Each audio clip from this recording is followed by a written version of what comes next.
19 جولائی 2020 کو علمی و تحقیقی مجلس نمبر 124 کا انعقاد ہونے جا رہا ہے،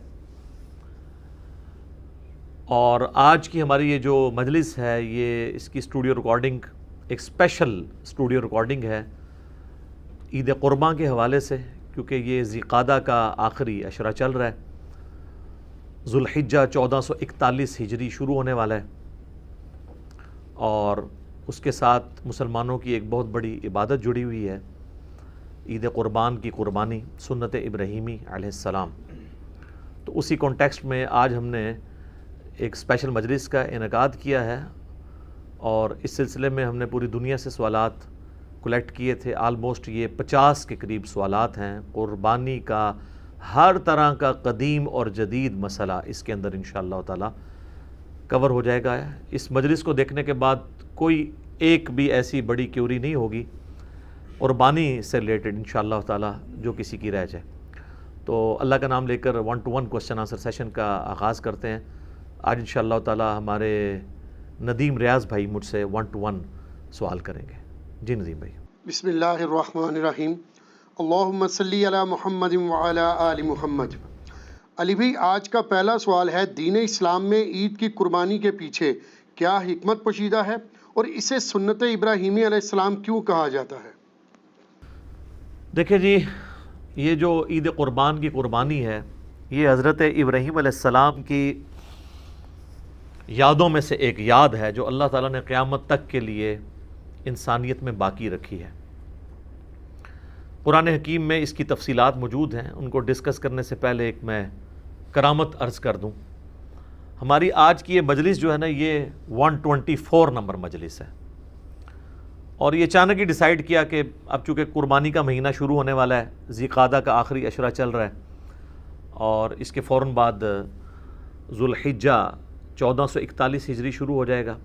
آج کی ہماری یہ اسٹوڈیو ریکارڈنگ 19 جولائی 2020 کی ہے، تو آلموسٹ یہ 21 جولائی کو امید ہے کہ یہ ذو الحجہ کا مہینہ شروع ہو جائے گا۔ تو یہ اچانک سب کچھ ہوا، اور پھر ہم نے پچھلے ہی ویک میں یہ فلوٹ کر دیا اپنے واٹس ایپ گروپس میں کہ پوری دنیا سے سوالات کلیکٹ کیے جائیں تاکہ کوئی سوال باقی نہ رہے۔ یہ 50 کے قریب سوالات ہم نے اکٹھے کیے، تو میرے دل میں ایک قلق تھا کہ کاش یہ 125 نمبر مجلس ہوتی، کیونکہ یہ ہماری اسپیشل مجلس ہے، 124 نہ ہوتی۔ پھر میرے دماغ میں ایک بات آئی کہ میں قرآن حکیم میں کوئی صورت ایسی کھولوں جس میں 124 نمبر آیت مجھے ایسی ملے جس کا تعلق ڈائریکٹلی ابراہیم علیہ السلام کے ساتھ ہو، اگر ڈائریکٹ نہ بھی تو انڈائریکٹلی ہو۔ تو یہ اللہ کی طرف سے کرامت ہوئی کہ سورۃ البقرہ جب میں نے کھولی نا تو اس کی آیت نمبر 124، اور ہماری آج کی مجلس بھی مجلس نمبر 124، وہ اسپیسیفکلی ابراہیم علیہ السلام کی ساری قربانیوں کو ایک جگہ پہ اللہ تعالیٰ نے ڈسکس کیا ہے۔ سورۃ البقرہ آیت نمبر 124، اعوذ باللہ من الشیطان الرجیم، بسم اللہ الرحمن الرحیم، وَإِذِ ابْتَلَىٰ إِبْرَاهِيمَ رَبُّهُ بِكَلِمَاتٍ فَأَتَمَّهُنَّ، اور جب جب آزمایا ابراہیم کو اس کے رب نے جن جن باتوں میں، فَأَتَمَّهُنَّ، وہ تمام باتوں میں پورا اترے۔ ابراہیم علیہ السلام کی اللہ تعالیٰ ہمارا جب بھی آزمائش کی گئی وہ آزمائش میں 100/100 نمبر لے کے کامیاب ہوئے۔ قال انی جاعلک للناس اماما، یہ اسی آیت میں، تو ہم نے بھی پھر کہا کہ ابراہیم ہم تمہیں پوری انسانیت کا امام بنائیں گے۔ قال ومن ذریتی، تو انہوں نے عرض کیا اے اللہ میری اولاد کا کیا بنے گا؟ قال لا ینال عہد الظالمین، اللہ نے فرمایا تمہاری اولاد میں جو ظالم لوگ ہیں نا ان تک میرا یہ وعدہ نہیں پہنچے گا، یعنی اس میں امپلائڈ ہے کہ جو ظالم نہیں ہوں گے ان تک وعدہ پہنچے گا۔ بنی اسرائیل میں پہنچا ہے، انی فضلتکم علی العالمین، اور اس کے بعد بنو اسماعیل میں ہمارے محبوب صلی اللہ علیہ وآلہ وسلم آئے، اور یہ سارا معاملہ آگے سے چلا۔ ہم یہ کہتے ہیں ہم دین ابراہیمی کے اوپر ہیں، نبی علیہ السلام کو جس دین کی پیروی کا حکم دیا گیا وہ دین ابراہیمی ہے۔ ملت ابیکم ابراہیم وسماکم المسلمین من قبل وفی ھذا، پیروی کرو ابراہیم علیہ السلام کی ملت کی جس نے تم سے پہلے ہی تمہارا نام مسلم رکھ دیا تھا اور اللہ نے بھی اس قرآن کے اندر تمہارا نام مسلم رکھا ہے۔ تو ابراہیم علیہ السلام کی زندگی قربانیوں سے پر ہے، اس میں کئی ایک واقعات ہیں جو ہماری اس شریعت کا حصہ ہیں، مختلف عبادات کی رسومات کے طور پہ۔ انہی میں سے ایک عبادت جو ہے وہ حج کی عبادت بھی ہے،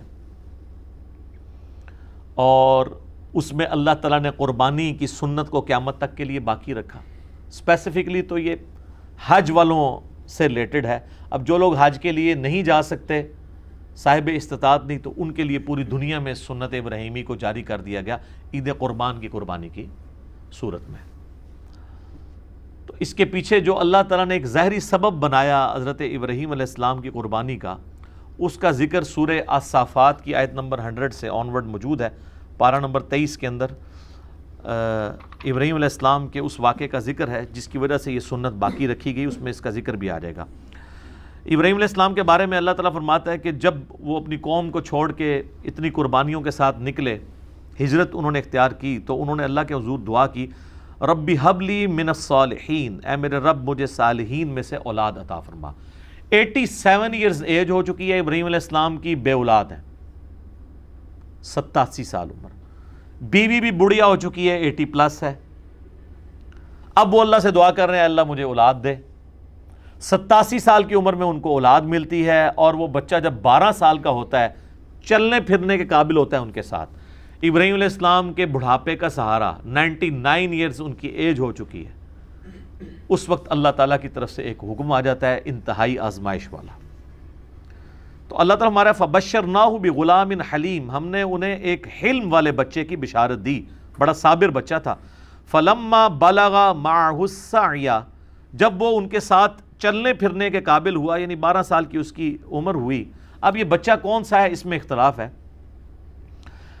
ایٹ لیسٹ مسلمانوں میں اہل سنت اور اہل تشیع تو اس پہ متفق ہیں آلموسٹ آج کی ڈیٹ میں، کہ یہ حضرت اسماعیل علیہ السلام ہے جن کی نسل سے ہمارے محبوب صلی اللہ علیہ وآلہ وسلم پیدا ہوئے۔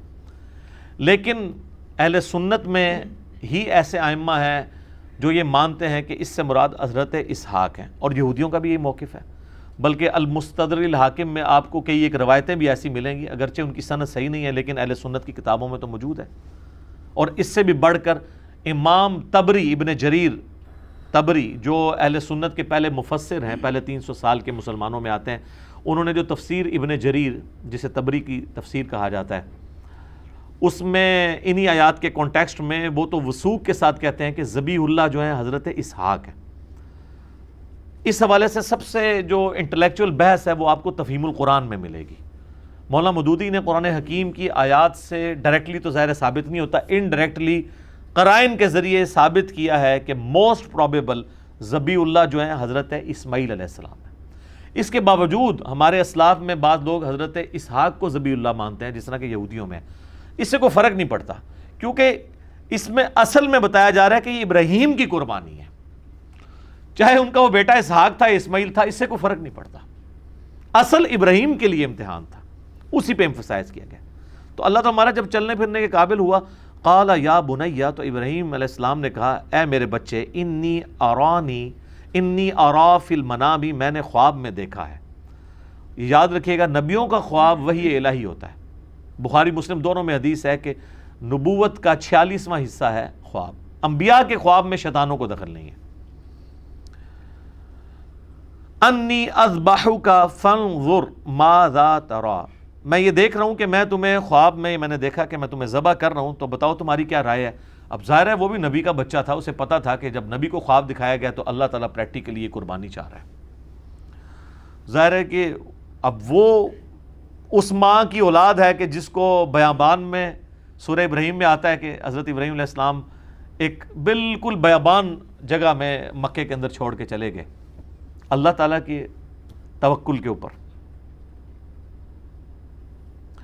قال یا ابت افعل، انہوں نے کہا اے میرے ابا جان کر گزریے ما تؤمر، جس کا اللہ نے آپ کو حکم دیا۔ ستجدونی انشاءاللہ من الصابرین، انشاءاللہ آپ مجھے صابروں میں پائیں گے، آپ کو جو آپ کے رب کا حکم ہے وہ کر گزرے۔ اللہ اکبر۔ فلما اسلما وتلہ للجبین، جب وہ ان دونوں نے سر تسلیم خم کیا. اچھا اللہ تعالیٰ اب دونوں کا ذکر کر رہا ہے، یعنی حضرت ابراہیم بھی اور ان کا بچہ بھی، اسماعیل ہوں یا اسحاق کوئی بھی، دونوں نے اللہ کے حضور سر تسلیم خم کیا. وَتَلَّهُ لِلْجَبِينِ، اور ماتھے کے بل لٹا دیا حضرت ابراہیم نے اپنے بچے کو. ماتھے کے بل اس لیے لٹایا کہ کہیں غلطی سے میری نظر بھی چہرے کی طرف نہ پڑے اور شفقت پدری جو ہے وہ کہیں پہ ٹریگر نہ کر جائے تو میں دیکھوں بھی نہ. وَنَادَيْنَاهُ أَن يَا إِبْرَاهِيمُ، تو اللہ تعالیٰ فرماتا ہے عین اس موقع پہ جب وہ چھری چلانے لگے ہم نے پکارا کہ اے ابراہیم قد صدقت الرؤیا، بے شک تو نے سچا کر دکھایا اپنا خواب. اِنَّا كَذَلِكَ نَجْزِي الْمُحْسِنِينَ، بے شک ہم اس طریقے سے ہی جزا دیا کرتے ہیں محسنین کو. یعنی حضرت ابراہیم نے تو اپنے بچے کی لائف اور اپنی وہ محبت سٹیک پہ لگا دی تھی، بس وہ آخری لمحہ تھا نا، ادھر تک اللہ تعالیٰ لے آیا ایج کے اوپر جا کے. ان ھذا لہو البلاء المبین، اللہ تعالیٰ فرما رہا ہے یہ بہت ہی بڑی آزمائش تھی جو ہم نے ابراہیم پہ ڈالی. یار جس کو اللہ کہہ رہا ہے کہ یہ بہت بڑی آزمائش تھی، وہ آزمائش کتنی بڑی ہے، اور اس میں حضرت ابراہیم کی کتنی تعریف بیان ہوئی ہے. اللہ اکبر. تو اللہ تعالیٰ فرما رہا ہے وَفَدَيْنَاهُ بِذِبْحٍ عَظِيمٍ، تو ہم نے اس سے فدیہ اس کی جگہ ایک بہت بڑی عظیم قربانی کا بنا دیا. یعنی وہ آسمان سے اللہ کی طرف سے ایک مینڈا نازل ہوا. وَتَرَكْنَا عَلَيْهِ فِي الْآخِرِينَ، اور ہم نے اس سنت کو باقی رکھا آنے والوں میں. سلام علی ابراہیم، سلامتی ہو ابراہیم کے اوپر. کذالک نجزی المحسنین، اسی طریقے سے ہم اپنے نیکوکار بندوں کو بدلہ دیا کرتے ہیں. انہ من عبادنا المؤمنین، بے شک وہ ہمارے عبادت گزار بندوں، خاص بندوں میں سے تھے. وبشرناہ باسحاق نبیا من الصالحین، اور ہم نے بشارت دی پھر انہیں اسحاق کی جو صالحین نبیوں میں سے تھا. اسی کے تحت یعنی مولانا مودودی کا موقف ہے، چونکہ حضرت اسحاق کا ذکر بعد میں آ رہا ہے تو اس سے یہی لگ رہا ہے کہ حضرت اسماعیل تھے اور حضرت اسحاق ان سے چھوٹے تھے. تو قرآن میں یعنی جو تورات میں حضرت اسحاق کو ذبیح اللہ کہا گیا ہے، لیکن چونکہ وہ ٹیمپرڈ فارم میں ہے، مہیمن اس پہ نگہبان تو یہ والی کتاب ہے، تو اس میں جو اشارہ ہے وہ حضرت اسماعیل کی طرف ہی ملتا ہے. تو اللہ تعالیٰ فرما رہا ہے کہ یہ جو ہم نے اس قربانی والی سنت کو آنے والوں میں باقی رکھا، حج کی شکل میں بھی باقی رکھا اور عید قربان کی شکل میں بھی باقی رکھا. اور سورۃ الحج میں اللہ تعالیٰ نے حج کی قربانی کا ذکر کیا ہے اور اس قربانی کو شاعر اللہ اللہ تعالیٰ نے ڈکلیئر کیا ہے. اور یہ والی جو ہم جس قربانی عام جو عید قربان کا ذکر کر رہے ہیں، یہ بھی اس پہ تو پوری صورت ہے. انا اعطیناک الکوثر فصل لربک وانحر، اپنے رب کا نام لے کر قربانی کرو اور نحر کرو. تو یہ حضرت ابراہیم علیہ السلام کی یادیں ہیں جی، جو اس امت میں باقی ہیں سنت ابراہیمی کی شکل میں. لیکن اس میں اللہ تعالیٰ نے ایک بات کلیئر کٹ فرما دی. سورۃ الحج میں قربانی کا ذکر آیا تو اللہ تعالیٰ نے فرمایا کہ اللہ تعالیٰ کو نہ تو تمہاری ان قربانیوں کا خون پہنچتا ہے، نہ ہی ان قربانیوں کا گوشت پہنچتا ہے، بلکہ اللہ تمہارے دلوں کے تقوی کو چیک کرتا ہے. اسی کو سپورٹیو وہ صحیح مسلم کی حدیث ہے کہ اللہ تعالیٰ تمہاری شکلوں اور مال کو نہیں دیکھتا، دلوں اور اعمال کو دیکھتا ہے کہ کس نے اللہ تعالیٰ کے لیے کمٹمنٹ شو کی ہے، اس کا اخلاص اللہ کے لیے کتنا ہے. تو اس حوالے سے ایک آخری بات میں کر دوں، پھر انشاءاللہ اگلے سوالات کی طرف چلتے ہیں. کہ حضرت ابراہیم علیہ السلام کی شخصیت وہ شخصیت ہے کہ ہمارے نبی کو ان کی پیروی کا حکم دیا گیا قرآن میں کئی جگہ پہ. سورۃ الانعام کے اندر بڑی وہ وجد امیز آیات ہیں اس کے اینڈ پہ، چونکہ سورتوں کا اینڈ بڑا جاندار ہوتا ہے. قل اننی ہدانی ربی الی صراط مستقیم، اے نبی تم فرما دو بے شک مجھے تو میرے رب نے ہدایت کا راستہ دکھا دیا ہے، صراط مستقیم کا. دین القیم ملت ابراہیم حنیفہ، یہ دین وہ ہے جس کی طرف اللہ نے میری رہنمائی کی ہے، جو کھڑا ہے ابراہیم کی ملت پہ، جو حنیفہ تھے سب سے ٹوٹ کے ایک اللہ کے ہو جانے والے. وما کان من المشرکین، اور وہ مشرک نہیں تھے. سب سے بڑی ڈگری یہ ہے قیامت والے دن. کہنے کو تو یہاں پہ لاکھوں دعوے دار ہیں ہم شرک نہیں کر رہے، لیکن خواہش نفس کو بھی شرک کہا گیا. افرائیت من اتخذ الہہ ہوا، نبی بھلا اس شخص کو دیکھا جس نے اپنی خواہش نفس کو اپنا رب مان لیا. تو اس درجے میں کہ دنیا کا کوئی گناہ بھی دیکھا جائے تو وہ کسی نہ کسی درجے میں شرک کے شجر خبیثہ کی کوئی شاخ بنتا ہے. تو ہر اعتبار سے ابراہیم کو اللہ تعالیٰ نے محفوظ کیا ہے اور یہ ڈگری دی ہے وما کان من المشرکین. قل ان صلاتی و نسکی، اے نبی فرما دو کہ بے شک میری نماز اور میری قربانی، ومحیایا و مماتی، اور میرا جینا اور میرا مرنا، للہ رب العالمین، اس اللہ کے لیے ہے جو تمام جہانوں کا پالنے والا ہے. وَبِذَالِكَ أُمِرْتُ لا شریک لہ، اور میں اس کے ساتھ کسی کو شریک نہیں ٹھہراتا. وَبِذَالِكَ أُمِرْتُ، اور مجھے اسی کا حکم ہوا ہے. وَأَنَا أَوَّلُ الْمُسْلِمِينَ، کہ سب سے پہلے میں اللہ کے حضور سر تسلیم خم کروں، سب سے پہلا مسلم میں بنوں. انہی آیات میں جو ہے نا قُلْ إِنَّ صَلَاتِي وَنُسُكِي، بے شک میری نماز اور میری قربانی، وَمَحْيَايَ وَمَمَاتِي، اور میری زندگی اور میری موت کس کے لیے؟ اللہ کے لیے. اب آپ ذرا اس کو ریلیشن شپ دیکھیں. قُلْ إِنَّ صَلَاتِي وَنُسُكِي، میری نماز میری قربانی، وَمَحْيَايَ وَمَمَاتِي، میرا جینا اور میرا مرنا اللہ کے لیے. یہ جینے کا تعلق نماز کے ساتھ ہے. زندگی میں آپ نے نماز قائم رکھنی ہے تو آپ زندہ ہیں. جو بخاری مسلم میں حدیث ہے، جو اللہ کا ذکر کرتا ہے وہ زندہ ہے، جو نہیں کرتا وہ مردہ ہے. وَأَقِمِ الصَّلَاةَ لِذِكْرِي، میری یاد کے لیے نماز کو قائم رکھنا. حضرت موسیٰ کو نبی علیہ السلام اللہ تعالیٰ نے فرمایا تھا، جو سورہ طٰہٰ میں آتا ہے. تو زندگی کیا ہے؟ نماز. اِنَّ صَلَاتِي وَنُسُكِي، اور دوسری چیز کیا تھی؟ قربانی. تو قربانی کا تعلق کس کے ساتھ ہے؟ موت کے ساتھ. اِنَّ صَلَاتِي وَنُسُكِي وَمَحْيَايَ وَمَمَاتِي، نماز کا تعلق حیات کے ساتھ اور قربانی کا تعلق موت کے ساتھ. سر یہ جو آپ جانور قربان کر رہے ہوتے ہیں نا، یہ آپ یہ کہہ رہے ہوتے ہیں کہ میں اس جانور کو قربان کر کے سنت ابراہیمی کی یاد تازہ کر رہا ہوں کہ اوریجنلی تو ہمیں اپنی اولاد کو بھی اگر قربان کرنا پڑے اللہ کے لیے تو ہم کریں گے. یہ جانور تو ایک سمبل کے طور پہ ہے، اور اس سے بھی بڑھ کے اگر ہمیں اپنی بھی جان دینی پڑی، کیونکہ اللہ تو ادھر اپنی جان کی بات کر رہا ہے نا. وَمَمَاتِي، میری موت اللہ کے لیے، بے شک میری نماز، میری قربانی، میرا جینا، میرا مرنا اللہ کے لیے ہے جو تمام جہانوں کا پالنے والا ہے. تو سر قربانی کا جو فلسفہ ہے نا، یہ بڑا، یعنی حج کا ایک ایک آپ رسم کو دیکھیں نا، جو جو اس میں رسومات ہمیں سکھائی گئی ہیں، ایک ایک جو مناسک کے اندر چیزیں آتی ہیں، وہ ہر ایک کے اندر ایک پورا فلسفہ ہے. سب سے بڑا تو احرام ہی دیکھ لینا جی، کفن کی علامت ہے جی. آپ نے انسلے کپڑے پہنے ہوئے ہیں، کوئی غریب ہے امیر ہے، سب کا سب ایک ہی لباس کے اندر ہے. ٹھیک ہے جی. تو یہ تو خیر ایک ڈیٹیل طلب ٹاپک ہے، چونکہ آج ہم قربانی کو ڈسکس کر رہے ہیں. تو یہ اللہ کی طرف سے ایک کرامت ہوئی ہے کہ سورۃ البقرہ کی آیت نمبر 124 کیٹاگوریکلی ابراہیم علیہ السلام کی قربانیوں کو اللہ نے انڈورس کیا ہے.